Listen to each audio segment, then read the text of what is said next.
everybody, this is Chief Meteorologist Andrew Panero outside into the storm right now. So just taking a quick walk into it. Bit of a lull. It has been quite an interesting afternoon. The wind really started kicking up, and then all of a sudden the rain just came out maybe 3 or 4 o'clock for me, and then the wind and the rain kind of mixed right now, but the rain is a little bit lighter at the moment. So what can we really expect the rest of the night? Well, pretty much the same thing as right now, but the rain's gonna get a little bit more intense. This is specifically for a bit more inland where I am. I am northwest of New York City. It's gonna be a little bit different out on the coast. That's where you can see up to 60-mile-per-hour wind gusts. Also quite a lot of flooding. So we're seeing right now flooding happening for Wildwood. I saw footage come in down in South Jersey and Wildwood along the Jersey Shore, and quite a bit of flooding. So we saw that. What else are we going to be seeing? There's not too much besides those two big factors, the wind and the rain, which will lead to flooding. Coastline flooding, because this is officially a nor'easter. So what does that mean?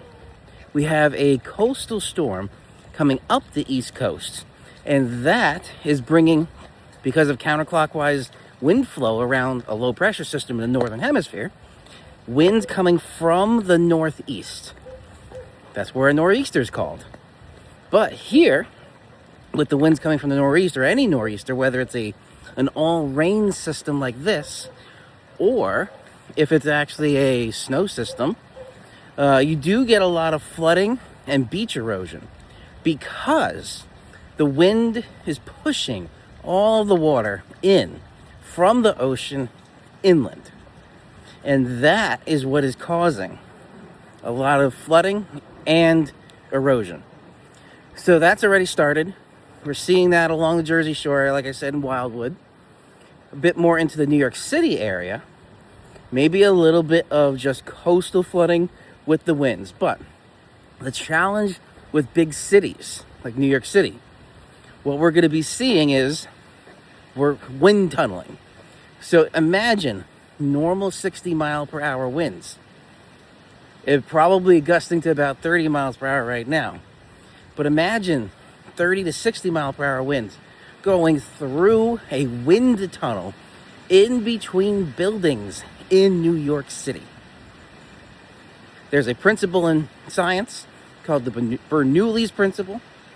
That means if you decrease the volume of an air mass or a fluid, essentially, then that has to increase the velocity. So I take the air mass, which is air is a fluid. So I take that air mass, and it's moving at a certain velocity, and then I reduce the volume it's in between buildings. That has to increase the speed of that fluid, or that air, that wind. So if you are in any kind of city, not just New York City, you can really expect to see increased winds going through the buildings. So that you really have to keep an eye out for. So winds are going to be a big thing, and with that, the leaves are still pretty much on the trees right now. So you're going to be seeing branches down, which could lead to, which I think I just heard a branch fall next to me. Branches down, which could then lead to power outages. So go back to my how to prepare for a storm video, or that whole series. I have it as a playlist. Check that out. Emergency communications, medications, all those things. Get ready for that. And I did just hear another branch fall too. So get ready for this storm. You should have had all your emergency preparedness already. And also don't forget, you should have one already, but if you don't, some sort of NOAA weather radio, emergency communication radio, which you can get from my affiliate link at bettersaferadio.com. All right, let me cross the road here, and we'll continue. All right, across the road, I'm heading up to a little creek that's down here, or creek, depending on where you are. And let's just take a peek on what it seems like. And I do know it's a little dark to see, but let's take a peek. this is what you have to look out for. Wet road, wet leaves. This is very slippery for cars and especially two-wheeled vehicles, bicycles and motorcycles. You want to try and avoid any kind of wet leaves like that. All right, now it got really dark. So let's head back inside. We'll talk a little bit about the forecast models, and then we'll wrap up this first nor'easter of the season there, and then we'll see what happens tomorrow. So check back on the channel for that. All right, so we are now back at the desk. So let's hop onto the computer and take a look at some of these forecast models. But first, a little peek at the radar. So doesn't look like much is happening right now. There's quite a cell right there in Connecticut. So let's go over a bit more east. So yeah, a little bit in Connecticut. Oh, even going out into Boston. You can see it's very splotchy. There's not really a steady line of heavy rain. This I would call moderate rain, but it's pretty splotchy. And that's what we're going to be kind of seeing through the rest of the day. And if you go more inland, you're really not seeing anything there. So even if I go to the small Philadelphia airport radar, really not much. There's a little bit around here, but we're kind of seeing that right there on the bigger radar. So nothing much happening, but we do see a little bit more of it here. So bands are coming in from the northeast. Now this isn't telling the full picture because all this system is coming in from the ocean, and the radar doesn't go out that far. It doesn't go out far enough to actually see where all this stuff is coming from. So we'll have to take a little bit of a wider look on the satellite. This is the shortwave. On here, we see the bigger picture here. So the one thing you might notice, this storm looks like it has very thin clouds. It's not thin. If we look here, shortwave infrared, this is detecting heat or the temperature of the clouds. So the brighter the white of the clouds there, the colder it is, because that means the higher up in the atmosphere they are. The darker the clouds, that actually means we are seeing low clouds. There may be a secondary low pressure center in the midst out here somewhere. We do see that when we take a peek out here on the surface analysis. On the surface analysis, there's the center of the low we were just taking a look at. And they're showing there is a secondary low pressure system here. Now, I can also just look at this map and see that this system is not healthy right now because it's occluding. Earlier today when I was looking at this, there was no occluded front. We just had, imagine, just right where that low pressure is, cold front, a warm front. There was nothing occluding. So essentially, that is a wave, like in an ocean, that has crested already. Waves build, and then they crest. And once they crest, that's kind of at their peak. And then they start dying off from there. That is kind of what I'm seeing right here. This storm is at its peak, and now it's going to slowly start dying through the next day. But it's not going to die quick enough to give us better conditions. We're still going to see some pretty bad conditions in certain areas, specifically along coastline regions. And that's where, in here from the National Weather Service forecast offices, they have posted quite a lot. Coastal flood warnings. We also got flood advisories, high wind warnings. This is all going through the New York City area, through New Jersey, down even more south, through the Delmarva area, down to Virginia Beach, and even going more north here, right there. So all of this going up north. High surf advisories. So this is quite an extensive and widespread system. And that's where, specifically in the big cities like New York City and Boston, there could be some issues. That's where here, widespread moderate to scattered areas of major coastal flooding for South Shore bays of Nassau and southwestern Suffolk. So that's right in here. Damaging winds are expected across eastern portions of Long Island. Long duration rainfall with an average 1 to 3 inches, with The highest amounts near the coast is expected. Areas of minor urban and poor drainage flooding is likely. Storm and gale conditions on the coastal waters. So this could be tropical storm force winds. It's not a tropical storm, but think of that type of system is what this is. It's just not making landfall. It's just giving us right along the edge. Now let's take a look at these models. So I have on the good old tropical tidbits here. We're at the GFS 18Z run. It hasn't finished running out. It's just coming out now, but it's enough for us to take a look at this system. And what we're seeing with this, it's initializing decently, maybe overdoing it a little bit like we saw on the stream last time. It was overdoing it a bit. Here, it looks like 12Z, so this is 8 a.m. Monday. Maybe a line going pretty heavy rain in pockets over New York City, up into Hudson Valley, Jersey Shore there. And then it starts to dissipate by Monday night into Tuesday. Tuesday still is that's low right there. It's coming up.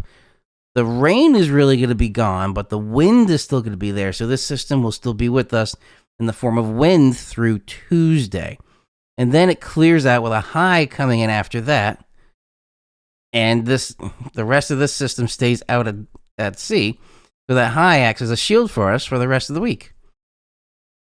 So we really just have to get through Tuesday, and then it starts getting a little bit better in terms of the rain. So Euro here. So this is the 12Z Euro. So we're seeing, it looks like here, overnight, Sunday into Monday is when it gets heavy again. So Monday morning, your commute, you definitely want to give yourself more time because it looks like it could be a bit treacherous in spots. And then it stays with us through the day on Monday. There's the blotchiness still continuing with periods of heavy rain throughout the day. Still very windy.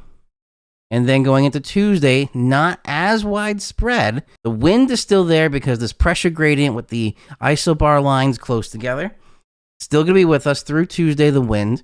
Then that starts to make its way out. So through Wednesday, it's going to be pretty much out of our area, but we're still going to see winds because there's that high coming in as a shield.